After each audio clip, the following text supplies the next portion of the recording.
Habari gani Mwanakyeo TV, kama ni mara yako ya kwanza tafadhali subscribe na turn on notification. Karibu katika ulimwengu wa siasa. Jina langu ni Mwanakyeo TV.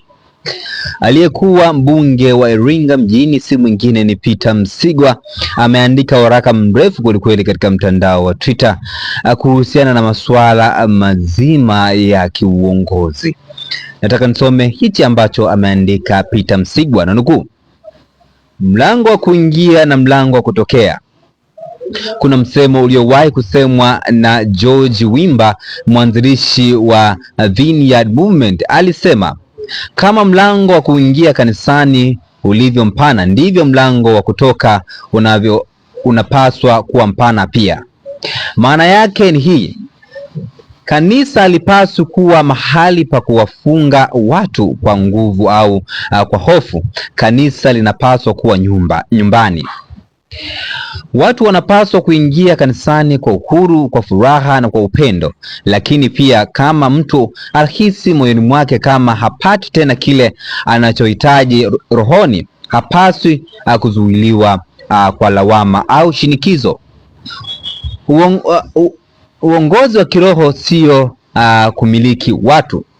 Wachungaji hawajawekwa kwa kumiliki watu, bali kuhudumia. Kama mtu anahisi mahali pengine ndipo anaweza kukua zaidi kiroho, anapaswa kuwa huru kwenda bila kuhukumiwa. Kwa sababu kweli ni huu: kanisa si jengo, kanisa ni mwili wa Kristo. Ni mahali ambapo mtu anahisi anapendwa, anakuwa kiroho, anahisi yupo nyumbani, ndipo anapaswa kuwa. Kanisa la kweli halishikili watu kwa nguvu, linawavuta kwa upendo. Kanisa si gereza.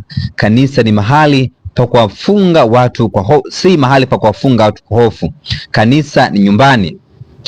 Watu wanapaswa kuja kanisani kwa upendo, si kwa shinikizo, kwa imani, si kwa vitisho.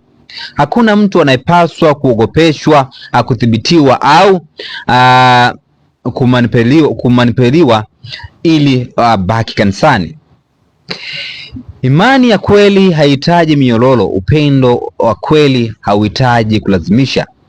Kama mtu anahisi amepata mahali pengine ambapo anaweza kuwa kiroho, hapaswi kuondoka akiwa na hofu, hatia au lawama. Kanisa la kweli lina milango miwili iliyo wazi: mlango wa kuingia na mlango wa kutoka, kwa sababu watu hawakai mahali kwa sababu walazimishwa, wanakaa mahali kwa sababu warahisi wako nyumbani. Kanisa lenye afya halithibiti watu, linawapenda. Maneno hayo mazito kwelikweli kutoka kwa aliyekuwa mbunge wa Iringa mjini Peter Msigwa.